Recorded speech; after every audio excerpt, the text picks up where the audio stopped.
ചാനലിലേക്ക് എല്ലാവർക്കും സ്വാഗതം. ഇന്നത്തെ റെസിപ്പി ഒരു പാച്ചോറ് ഉണ്ടാക്കിയെടുത്തതാണ്. പള്ളികളിൽ നിന്നും കിട്ടുന്ന ഈ പാച്ചോറിന് നല്ല രുചിയാണ്. നമുക്കും ഇത് വീട്ടിലുണ്ടാക്കിയെടുക്കാം. വീഡിയോ ഒന്ന് കണ്ടു നോക്കാം. അരിപ്പായസം വെക്കുന്നതിന് ഞാൻ 1 കപ്പ് കുത്തരിയാണ് എടുത്തിരിക്കുന്നത്. ഇത് നന്നായിട്ട് കഴുകി പ്രഷർ കുക്കറിൽ ഒരു പകുതി വേവിച്ച് നമുക്കെടുക്കാം.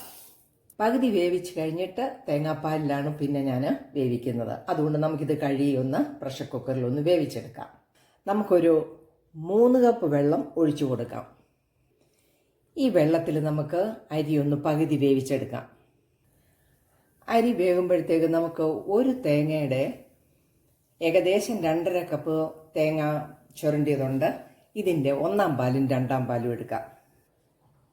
ഞാൻ 2.5 കപ്പ് തേങ്ങയിൽ നിന്നും ഒരു 1.5 കപ്പ് 1/4 പാലും ഒരു 3 കപ്പ് 2/2 പാലും എടുത്തിട്ടുണ്ട്. അപ്പോൾ 3 കപ്പ് വെള്ളം ഒഴിച്ച് ചോറൊരു പകുതി വേവായി. അതിലെ വെള്ളമെല്ലാം വറ്റിയിട്ടുമുണ്ട്.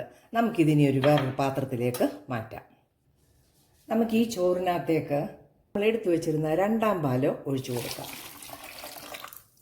ഇത് അടുപ്പേ വെച്ച് ചെറു തീയിൽ വെന്ത് വരണം. തേങ്ങാപ്പാലും ആ ചോറും കൂടെ നമ്മൾ അടുപ്പിൽ വെച്ചിരിക്കുകയാണ്. പതുക്കെ ഇളക്കി കൊടുക്കണം. ഫ്ലെയിമും വളരെ കുറവായിരിക്കണം. തിളച്ച് വരുന്നിടം വരെ നമുക്കിങ്ങനെ ഇളക്കിക്കൊണ്ടിരിക്കാം. നമുക്ക് പാച്ചോറിന് ആവശ്യമായിട്ടുള്ള രീതിയിൽ ചോറ് വെന്തിട്ടുണ്ട്. ആ തേങ്ങാപ്പാലിൽ കിടന്ന് ഒന്നും കൂടി ഒന്ന് വറ്റണം. ചെറു തീയിൽ വേണം ഈ പാച്ചോറ് ഈ തേങ്ങാപ്പാലിൽ വറ്റി വരേണ്ടത്.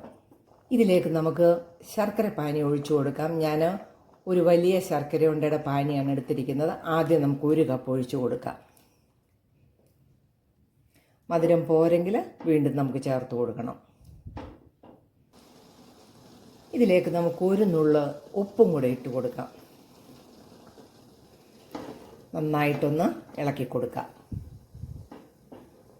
തിളച്ച് വറ്റി വരാറാവുമ്പം നമുക്ക് മധുരം നോക്കിയിട്ട് വീണ്ടും നമുക്ക് മധുരം ചേർക്കണം. തേങ്ങാപ്പാൽ വറ്റി വരുന്നുണ്ട്. നമുക്കൊരു 3/4 കപ്പ് ശർക്കരയും കൂടെ പാനിയും കൂടെ ഒഴിച്ചു കൊടുക്കാം. ഇനി ഇത് നന്നായിട്ട് വറ്റി കുറുകി വരണം. ആ തേങ്ങാപ്പാലിൽ പായസം നന്നായിട്ട് വറ്റി വരുന്നുണ്ട്. ഈ സമയത്ത് നമുക്ക് 1 ടീസ്പൂൺ ഏലക്കാപ്പൊടി ഇട്ട് കൊടുക്കാം. ഒരു 1/2 ടീസ്പൂൺ ചുക്കുപൊടി ഇട്ട് കൊടുക്കാം. ചുക്കുപൊടി ഇഷ്ടമില്ലാത്തവർക്ക് അത് അവോയ്ഡ് ചെയ്യാവുന്നതാണ്. നന്നായിട്ട് ഈ പൊടിയെല്ലാം കൂടെ ഇളക്കി പായസത്തിനോട് കൂടെ ചേർക്കാം.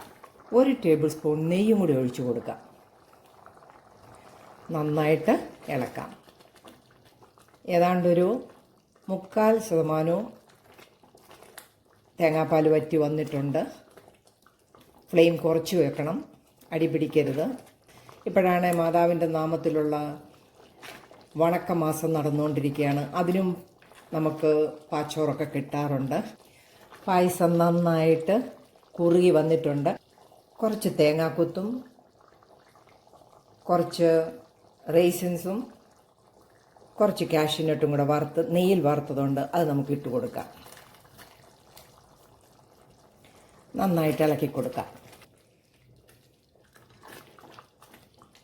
തേങ്ങാപ്പാലെല്ലാം വറ്റിയിട്ടുണ്ട്. തണുക്കുമ്പോൾ നല്ല കട്ടിയായിട്ടിരിക്കും. അങ്ങനെയാണ് പാച്ചോറ് പള്ളികളിൽ കൊടുക്കുന്നത്. ഫ്ലെയിം ഓഫ് ചെയ്ത് കൊടുത്തിട്ട് നമുക്ക് 1/4 പാല് ഒഴിച്ചു കൊടുക്കാം. നല്ല ടേസ്റ്റി ആയിട്ടുള്ള ഒരു പായസമാണ് നമ്മൾ ഉണ്ടാക്കിയെടുത്തിരിക്കുന്നത്. നന്നായിട്ടൊന്ന് ഇളക്കി കൊടുക്കാം. ഇതിരിക്കുമ്പോഴത്തേക്ക് നല്ലതായിട്ട് കുറുകി വരികയൊക്കെ ചെയ്യും.